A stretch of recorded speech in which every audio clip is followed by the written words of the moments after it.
আসন্ন জাতীয় সংসদ নির্বাচনকে সামনে রেখে ৯৫ বছর বয়সী মায়ের দোয়া এবং মাকে সঙ্গে নিয়ে নিজ নির্বাচনী এলাকায় ভোট প্রদান করেছেন সাবেক শিক্ষা প্রতিমন্ত্রী ডক্টর আ.ন.ম এহসানুল হক মিলন। সকালেই তিনি কচুয়া উপজেলার গোবিন্দপুর বিদ্যালয়ে উপস্থিত হয়ে ভোট দেন।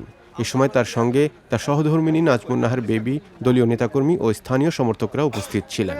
ভোট প্রদান শেষে ডক্টর মিলন বলেন, মায়ের দোয়া আমার সবচেয়ে বড় শক্তি।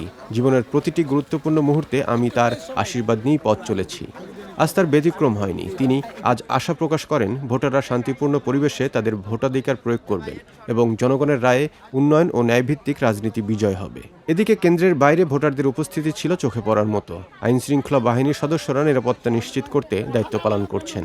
ভোট কেন্দ্রের সরজমিনে দেখা গেছে এলাকায় শান্তিপূর্ণ পরিবেশে ভোট গ্রহণ চলছে এবং এখন পর্যন্ত কোনো অপ্রীতিকর ঘটনার খবর পাওয়া যায়নি।